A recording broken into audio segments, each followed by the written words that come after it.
지난해 이재명 경기지사가 대법원에서 무죄 판결을 받을 수 있었던 건 캐스팅 보트를 쥐고 있던 권순일 전 대법관이 무죄 의견을 냈기 때문입니다. 특별히 봐준 건지는 지금으로선 알기가 어렵습니다. 그래서 5년 전 권 전 대법관이 비슷한 사건을 어떻게 판단했는지 봤습니다. 공익에 반한다는 이유로 허위사실 공표 사건의 유죄를 선고했습니다. 이지혜 기자입니다. 권순일 전 대법관은 대법원에서 2015년 10월 유죄가 확정된 박경철 당시 전북 익산시장 후보의 공직선거법 위반 사건의 담당 대법관이었습니다. 박 전 시장은 2014년 지방선거를 앞두고 두 차례 방송토론회에서 허위사실을 공표한 혐의 등을 받았습니다. 상대 후보자를 향해 특정 건설사와 모종의 거래를 통해 쓰레기 소각장 사업자를 변경했다고 해당합니다.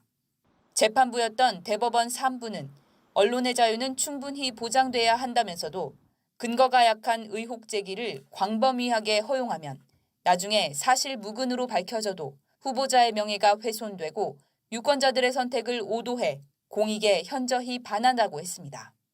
그러면서 벌금 500만 원을 선고한 원심을 확정했습니다.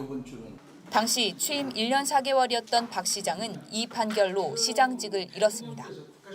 그런데 5년 뒤 권순일 전 대법관이 참여한 대법원 전원합의체는 이재명 경기도지사의 공직선거법 위반 사건에서 정반대 판결을 내놓았습니다. 허위사실이 유포되더라도 모든 의사소통을 허위사실 공표죄로 처벌하면 선거운동의 자유가 제한된다고 한 겁니다. 이 지사는 2018년 지방선거 TV 토론회에서 친형의 정신병원 강제 입원에 관여하지 않았다는 취지의 발언을 한 게 문제됐습니다.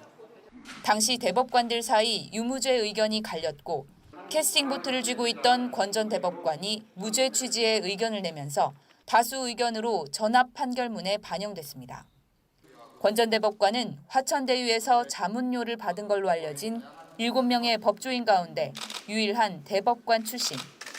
여기에 이재명 지사 판결 직전 화천대유 대주주 김만배 씨를 8차례 사무실에서 만난 석연치 않은 정황까지 더해지면서 앞으로 검찰 수사에서 권 전 대법관의 역할이 정확히 무엇이었는지 밝혀져야 하는 상황이 됐습니다.